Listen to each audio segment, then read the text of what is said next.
Allez, votre invité aujourd'hui dans la grande interview sur Boursorama, c'est Agnès Verdier-Molinier. Bonjour. Bonjour. Merci d'être là avec nous, directrice de l'IFRAP. On parle évidemment de ce budget 2020. Budget pour ne pas réveiller les gilets jaunes, ont écrit, je crois que c'est ce week-end, je crois que c'est le Figaro qui a écrit ça. Pas réveiller les gilets jaunes, pas réveiller les tensions sociales. Je sais que s'il ne vous plaît pas ce budget 2020, je vous connais, enfin, j'imagine, mais en même temps, il faut tenir compte des réalités, Agnès, de la réalité sociale, des tensions sociales. Oui, c'est possible.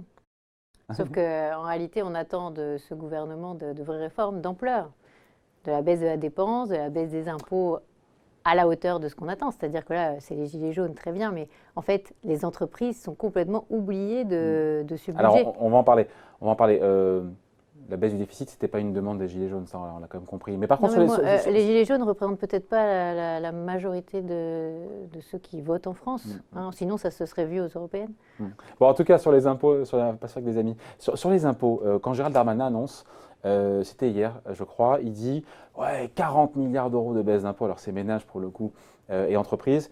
Sur la durée du quinquennat, c'est du jamais vu, c'est inédit dans l'histoire. Peut-être qu'il m'a rajouté l'histoire de la Ve République.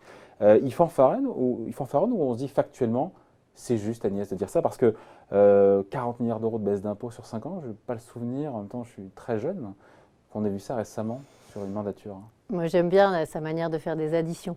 C'est-à-dire, c'est 40 milliards, c'est 27 milliards pour les ménages et 13 milliards pour les entreprises. Ouais. Bah oui, 27 et 13, ça fait 40. Voilà. Compté, non ? Sauf qu'en fait, on ne les retrouve pas, ces 40 milliards. Non. Non, mais... Attendez, c'est intéressant, attention, scoop, warning.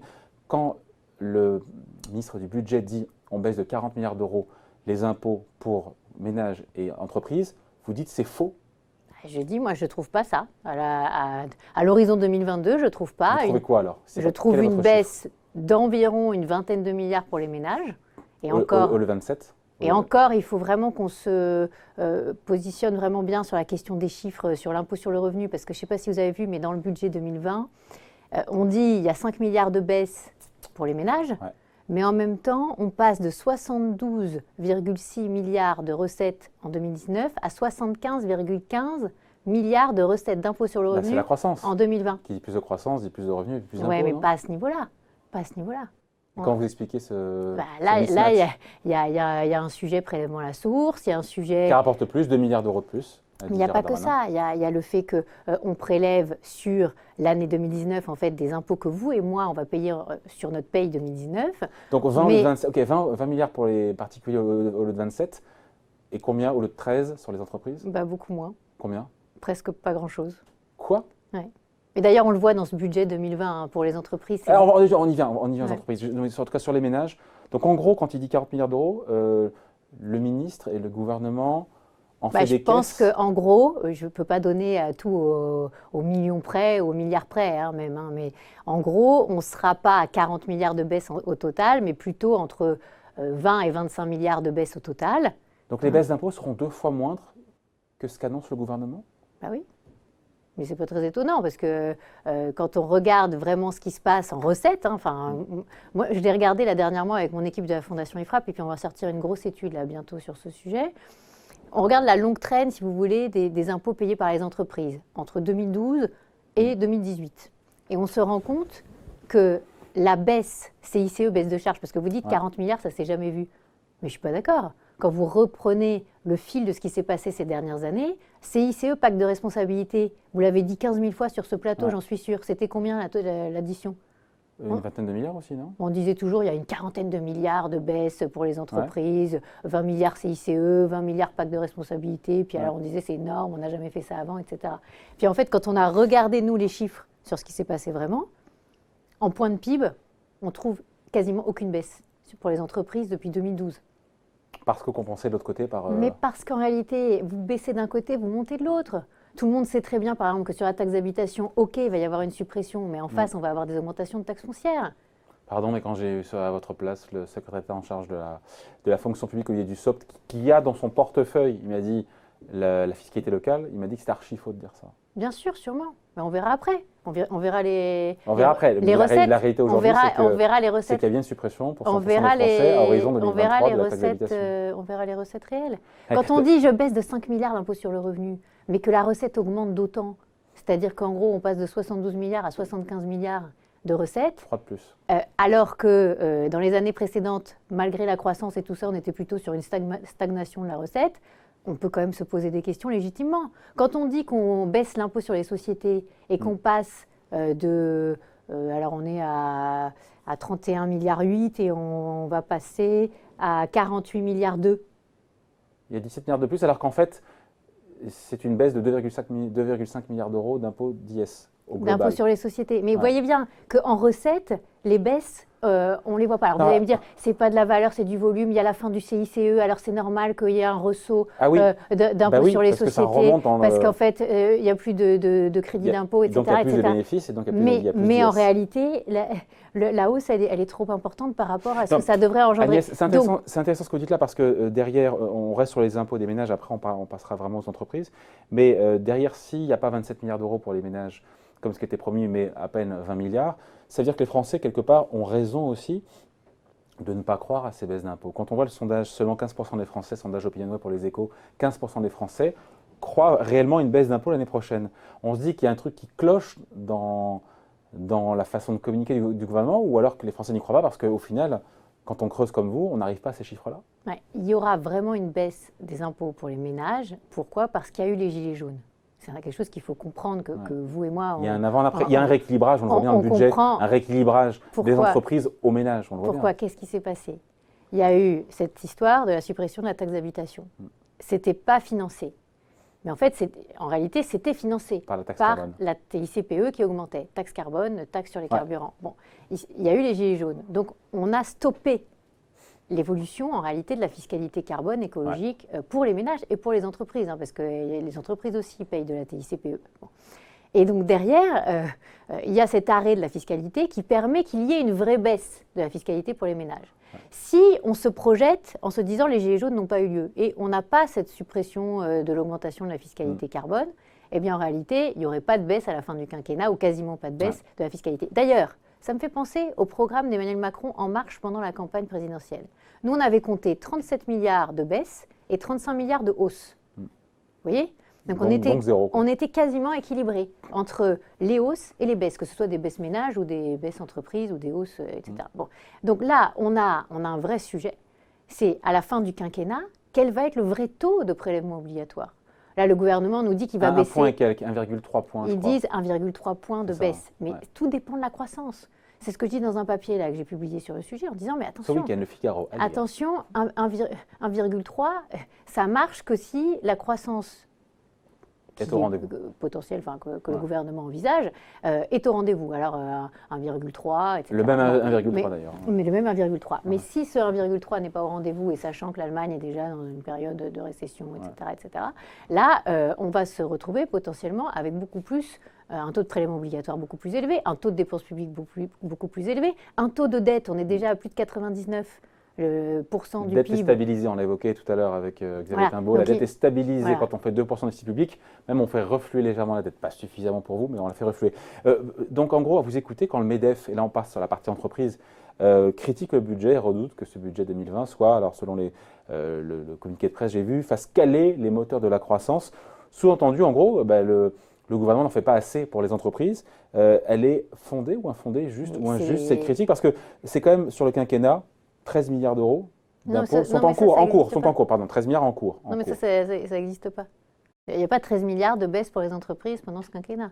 C'est pas la réalité.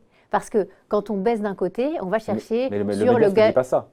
Non, mais le MEDEF ne dit pas ça, mais le MEDEF, c'est… Pourtant, ils devraient défendre leur l'ensemble, il n'y a pas que le MEDEF qui représente les patrons, l'ensemble de ceux qui réfléchissent, qui dirigent les entreprises aujourd'hui, voient bien, et ça se voit vraiment au niveau de chaque entreprise, qu'en réalité, les baisses d'impôts sont souvent, gagées par des hausses. Les taxes sur la production, qui sont payées au niveau CVAE, IFER, taxes transport, etc. Elles n'ont pas augmenté, Agnès. Ah mais si, bien sûr que si.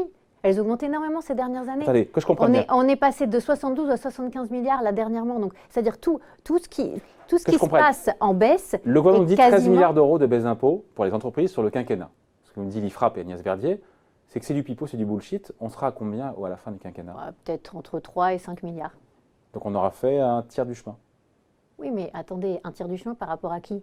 Parce que quand on regarde la moyenne de la zone euro et qu'on regarde comment sont imposées les entreprises dans la zone euro, Si les entreprises françaises étaient imposées comme chez nos partenaires c'est de 200 la milliards de zone, moins, c'est ça? non, c'est une centaine de milliards de moins. Ouais. Une centaine de milliards de moins. Donc, c'est pas 3 milliards, c'est pas 13 milliards le chemin qu'il faut faire, c'est beaucoup plus. Donc ça Parce veut dire, que ça veut dire que quand le ministre de l'économie, Bruno Le Maire, dit clairement la politique, il l'a dit, du gouvernement est toujours une politique de l'offre qui n'a pas de changement, parce que ceux qui critiquent ce budget en disant voilà, il y a ce rééquilibrage en faveur des ménages, c'est fini la politique de l'offre.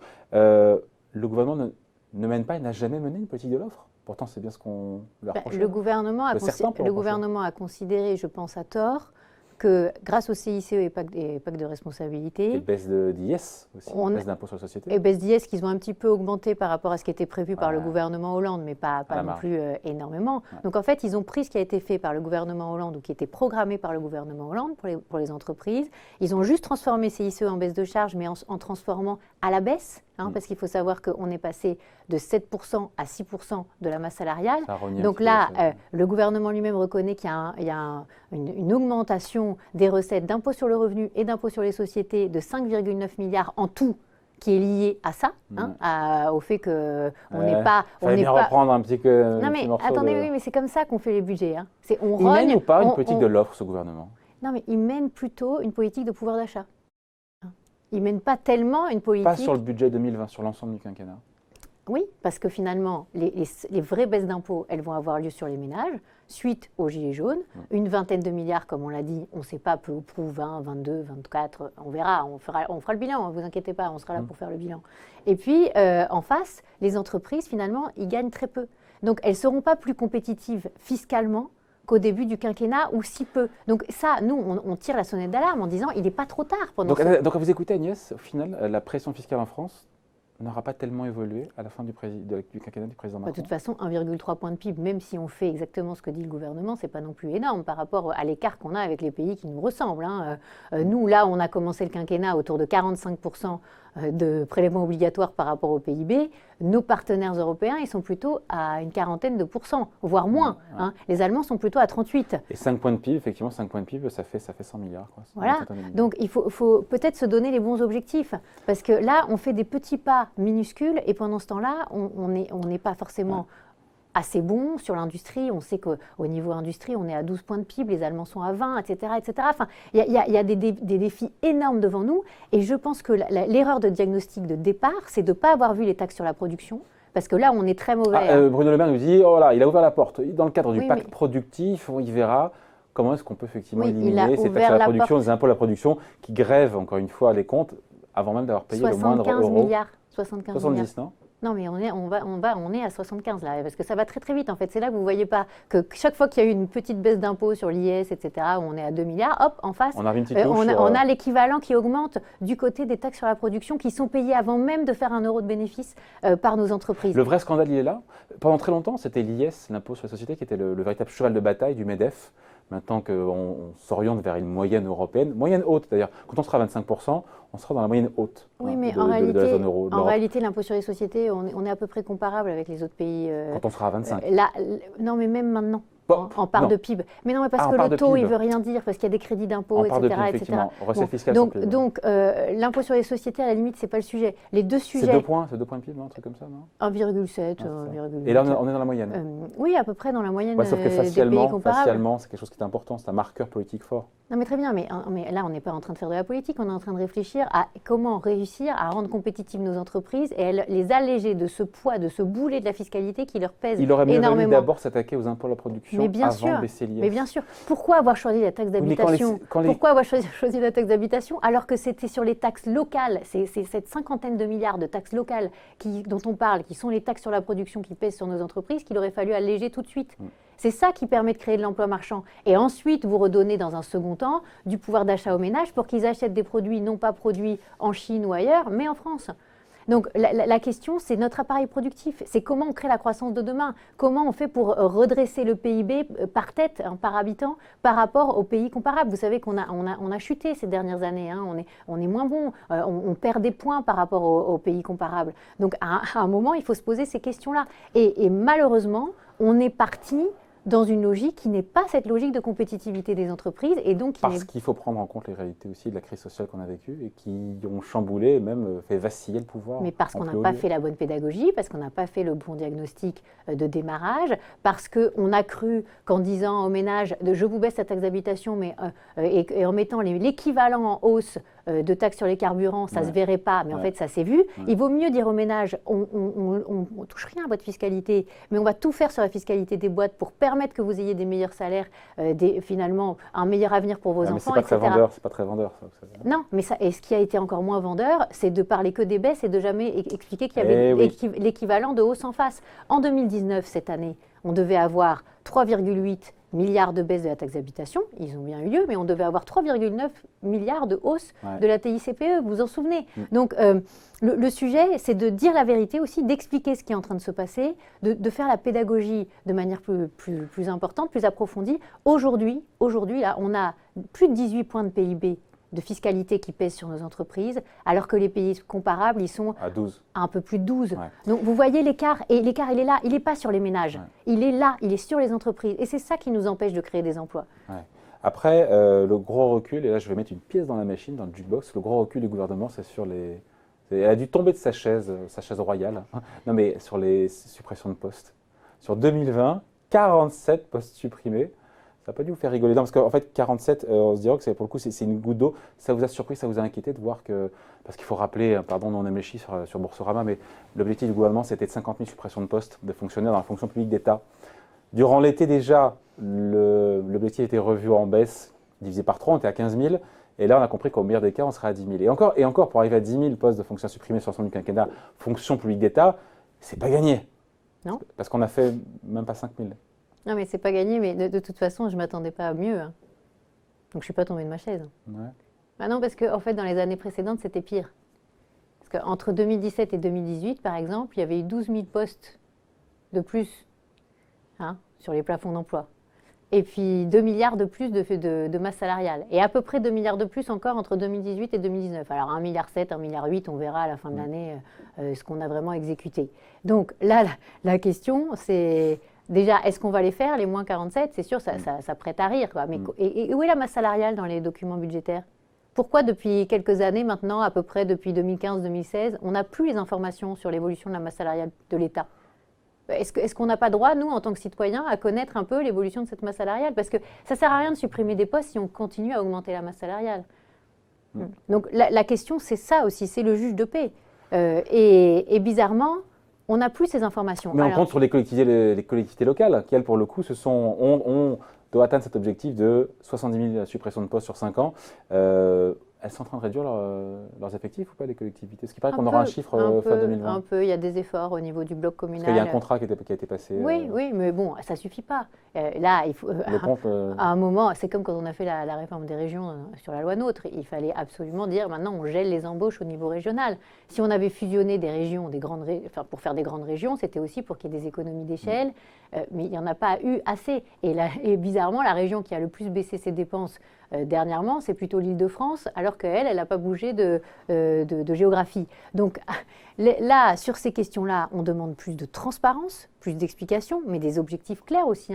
Olivier Dussopt a mené à bien une bonne réforme sur la fonction publique, mais en même temps, il ne nous dit pas quel est le pourcentage de contractualisation qu'il veut atteindre, c'est-à-dire combien de contractuels par rapport au nombre de statutaires, quelles économies ils veulent faire. Il n'y a pas d'objectif clair avec ce gouvernement-là. Alors, vous allez me dire, les autres non plus ne donnaient pas vraiment d'objectif clair. Mais c'est dommage qu'il n'y ait pas justement une vision et une logique pour dire, voilà, on est à 293 milliards de masse salariale publique au total entre l'État, les collectivités locales et les hôpitaux.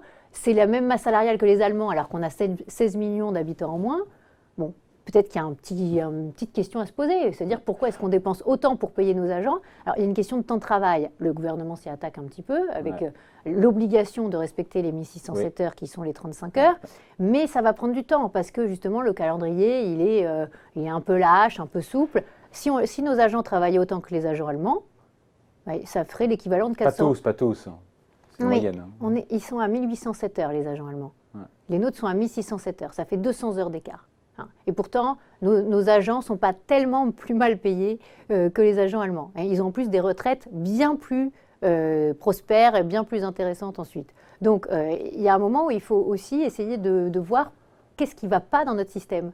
On a un problème de productivité de nos services publics, de notre administration. Et le gouvernement ne s'y est pas attelé. Et ce problème de productivité, il entame la compétitivité de nos entreprises. Et voilà, parce que tout ça, ça se tient. Ce que je retiens, Agnès, de notre échange, c'est que contrairement à ce que nous dit Gérald Darmanin, à savoir jamais dans l'histoire, encore une fois, la pression fiscale n'aura autant baissé en France, au final, à la fin du mandat du président Macron, les impôts, au global, n'auront pas tant baissé que ça. Je ne sais pas, je voudrais vous écouter là-dessus. Peut-être. Pour être sûr d'avoir bien compris. Mais vraisemblablement un point de PIB. Mais c'est tellement peu par rapport aux autres, par rapport à ce qu'on doit faire. Ah, mais c'est par rapport aux autres, toujours à se comparer par rapport aux meilleurs. Mais non, mais attendez. Capacité toujours à se... Mais attendez, un point de PIB, ça veut dire qu'en gros, on revient à la case départ de 2016. Voilà. Parce qu'en 2017, on augmente énormément la pression fiscale. Bon, on ne va pas refaire l'histoire. Mais résultat, quand Emmanuel Macron s'engage dans la campagne et qu'il dit que lui, il baissera d'un point de PIB, bah oui, en gros... Mais il aura fait un peu plus que ce qui est prévu. En gros, non, attendez, on verra. 1,3, c'est la prévision. Nous, on verra ce qui va vraiment se passer. Il y a encore la question de la croissance. Est-ce qu'on aura la croissance escomptée, etc., etc. Donc tout ça, il y a beaucoup d'inconnus. Ce qui est sûr, c'est qu'en recettes, en valeur, ça peut parler aux Français, il y a 18 milliards d'impôts supplémentaires qui vont être prélevés en 2020 par rapport à 2019. Donc il y a une augmentation en valeur. Il n'y a pas une baisse. En valeur, il y aura 18 milliards d'impôts en plus cette année par rapport à l'an dernier. Oui, donc finalement, quand on dit les impôts pour les ménages vont baisser de 5 milliards... Non, mais là, je parle de la totalité des prélèvements obligatoires. Mais il faut quand même se dire que ça ne baisse pas en valeur. Alors après, on va dire, bah oui, mais c'est toujours en volume qu'on parle, etc. Bon, ok. Donc le sujet, à un moment, c'est se poser la question aussi sur la dépense en face. Et ça, vous ne m'avez pas tellement posé de questions là-dessus. Mais la dépense publique, en valeur, elle va augmenter d'une vingtaine de milliards aussi. C'est lié à la hausse des prix aussi, c'est lié à l'inflation. Non, mais très bien. Mais ça veut dire que les prélèvements obligatoires continuent de dériver à la hausse en valeur et la dépense publique continue de dériver à la hausse. Allez, on a un mot pour qualifier ce projet de budget 2020. Il ne fait pas de vague, quoi. Il n'est pas intéressant. Et il n'a pas d'ambition. Voilà, il fallait passer le cap des gilets jaunes, il ne fallait pas les remettre dans la rue, ça vous a pas échappé ça Non, mais les gilets jaunes, je crois qu'à un moment, ils ont demandé moins de taxes, moins d'impôts, certes, mais aussi des services publics mieux gérés. Ça n'a pas été tellement entendu. On a l'impression qu'il faut dépenser plus ou pas vraiment régler nos sommes en France, nos Agnès. soucis. Non, mais et pourtant, c'est tellement facile de baisser la dépense publique. C'est pas compliqué.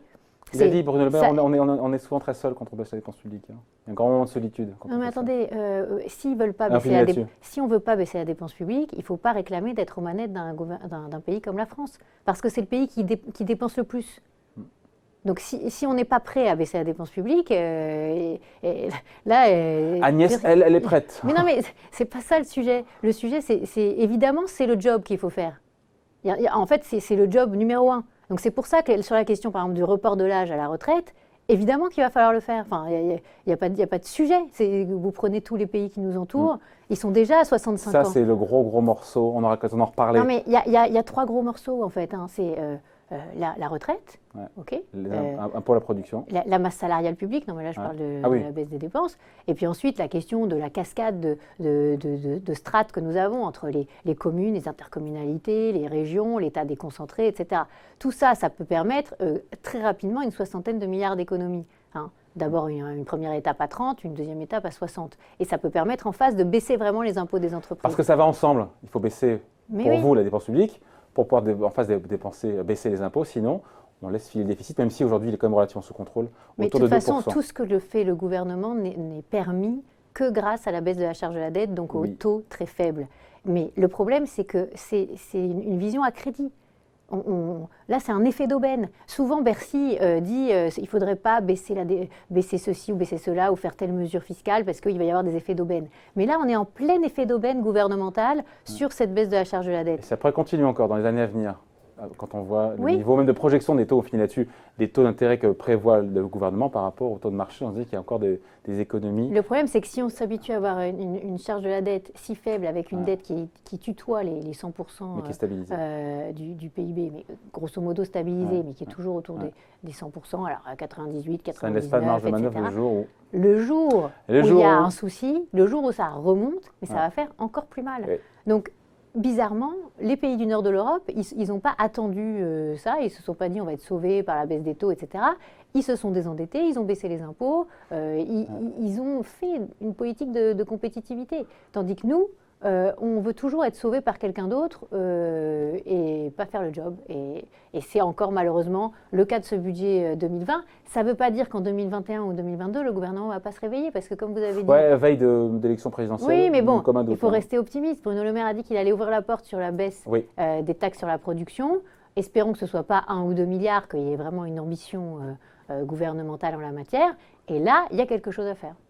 Voilà, merci d'avoir été avec nous. C'est toujours passionnant de papoter avec Agnès Verdier-Molinier, la directrice de l'IFRAP, qui était l'invitée de la grande interview en direct sur Boursorama. Merci. Merci.